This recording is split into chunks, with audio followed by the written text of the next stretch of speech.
You know, I've heard a lot of experts say that fear isn't real. That is such a bunch of baloney. Fear is so real. In fact, there are probably things that you're afraid of doing right now in your life, in your relationships, at work. And the fact that you're afraid, that's robbing you of all of the experiences that you want to have in your life. I mean, if you're afraid to fly, that's going to limit your ability to travel and see the world or go visit friends. If you're afraid of public speaking, that's going to really limit your ability to express yourself and share your ideas. If you're afraid of talking to your boss or asking for a raise, that directly impacts how much money you make. Or what if you are dreaming of starting a business, or you've already started a new business, but you're afraid to talk to people and you're afraid to share your business with people? I mean, fear is something that stops us all. And that's why I'm here to talk to you, because it doesn't have to. Fear is real, but I am going to share a secret weapon that I have used for years to beat every single fear that used to stop me. Now, first, before we get into this secret weapon, I just want to cover a few facts about fear, what it is, what it isn't, and some things that you may not know about fear. So first thing, fear is a physical state in your body that is exactly the same as excitement. Let me say that again. Fear and excitement are the exact same physical state. Your heart races. You might sweat a little bit. You might feel tightening in your chest. You might feel a pit in your stomach. You have a surge of cortisol. It's basically the way that your body goes into a hyper-aware state because it's readying for action. Now, what's the difference between fear and excitement? Really simple. The only difference between fear and excitement is what your brain is doing as your body is all agitated. If you're excited, your brain's going, "Oh, wow, this is going to be so cool to ride this roller coaster." If you're afraid, your brain's going, no way, there's no way I'm doing that. This is dangerous. Get out of there. Don't do that. It's saying something different. So what's critical about understanding this is that we're going to use the fact that your mind is either working for you for excitement or against you with fear to your advantage. And I'll tell you about it in just a minute, how you're going to do that. Second thing I want you to understand is that you may have heard the advice, feel the fear and do it anyway. You may have heard the advice, oh, just try to calm down. Think positive thoughts. It doesn't work, does it? And there's a reason why it doesn't work. So let's go back to fact number one. When you're afraid, your body's in a state of arousal and agitation, and your heart is racing, and you're all like amped up, and you're hyper aware of what's going on, and you're freaking out a little bit. What is it like when you're calm?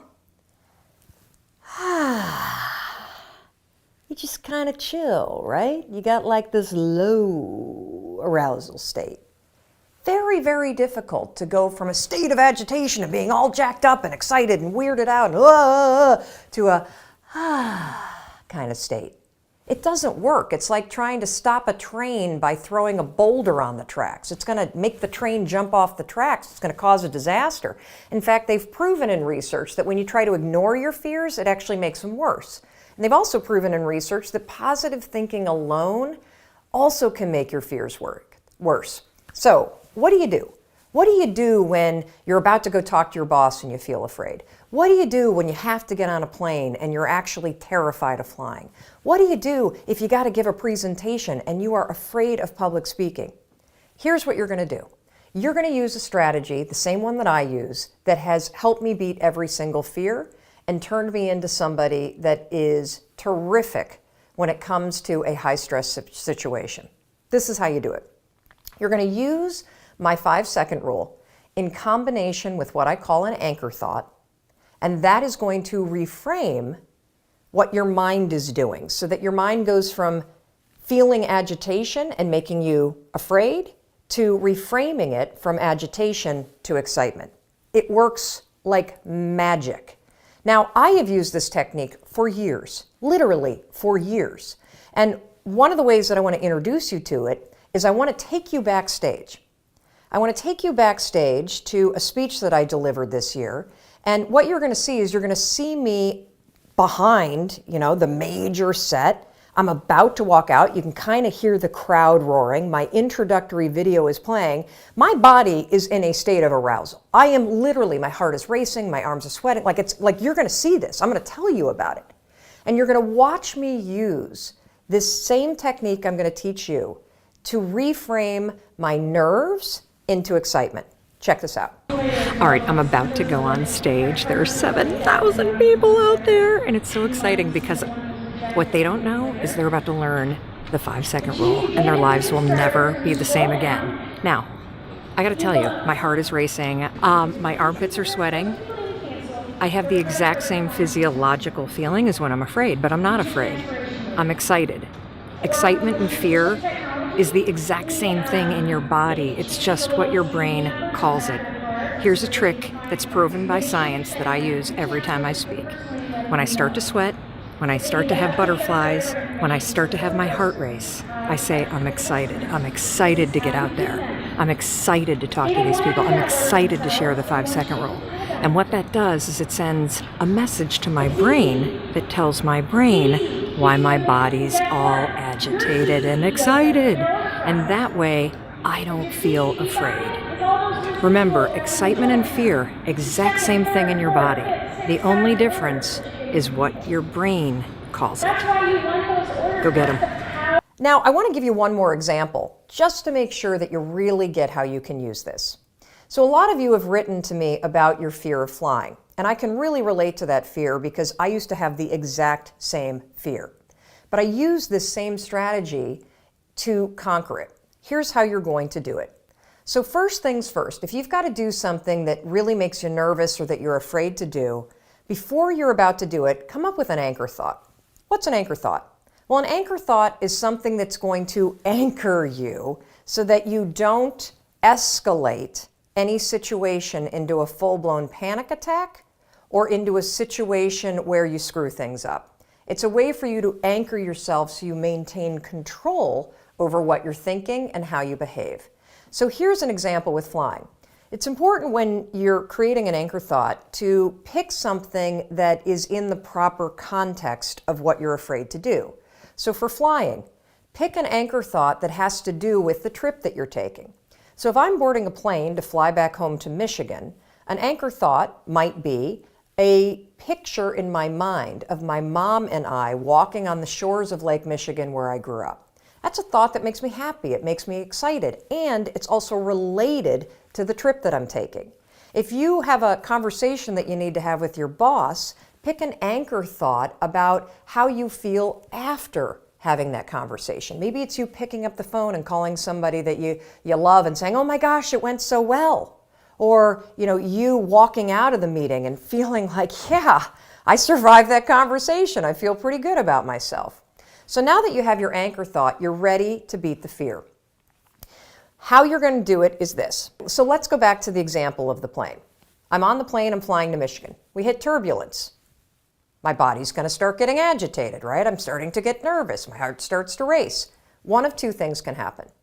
I can't control how my body might feel, but I can always control what I'm thinking about, and I can always control how I act.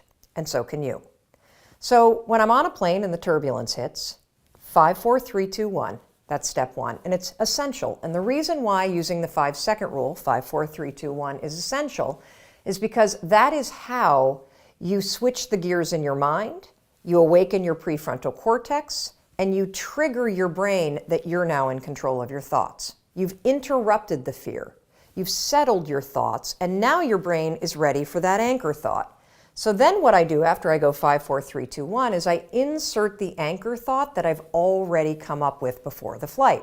I start thinking about walking on the beach and being with my mom and my dad. And I start telling myself, I'm so excited to walk on the shores of Lake Michigan. I'm so excited to see my parents. Now something remarkable is going to happen in your brain. Because you've interrupted the fear, and because you've used the 5-second rule to assert control and awaken your prefrontal cortex, and because you have an image that contextually makes sense to your brain because you're flying to Michigan, you know what your brain does? Your brain goes, huh, Mel's Carol's excited to go to Michigan because my body is in a state, remember the first fact? Fear and excitement, exact same thing. What's the difference between fear and excitement? What your brain is saying. Using the 5-second rule and an anchor thought, you can actually switch the gears in your mind and reframe the thoughts of fear into thoughts of excitement. And because you have a vision that makes sense based on what you're doing, your brain buys it. You just tricked your brain. Now, Dana used this technique. She says she's never been so calm when she's been flying. And Sarah used it too. Now, Sarah wrote to us, she was petrified of flying, but utilizing the 5-second rule in 5, 4, 3, 2, 1 with an anchor thought, check out this photo of her on a helicopter tour in Hawaii. Not only was the tour amazing, but here's what's really amazing. If fear stops you, this will change your life. And for those of you that are afraid of public speaking, check out this photo of Carol. She also had a fear of public speaking. And by using this technique that I've just explained to you, 5-second rule, anchor thought, reframe your thoughts from fear to excitement, something incredible happened. She was able to beat her fear and give a speech to her nursing colleagues. And that was something that was a life goal and also something she checked off her bucket list. Fear is real. You can't control the feelings that are going to rise up in your body when you're on a plane or when you're talking to your boss or when you see somebody that's attractive and you really want to go over and talk to that person. But you can always control what you think, and you can always make a decision about the actions you're going to take. So the next time you feel afraid, 5, 4, 3, 2, 1, go to that anchor thought, tell yourself you're excited, and that, my friend, is the power of how you beat fear in 5 seconds flat. And don't forget, I'm here to help you however I can. Make sure you celebrate your successes on social media using the hashtag 5-second rule. Tag me, and if you ever have a question or you need advice, you can always reach us at hello@melrobbins.com.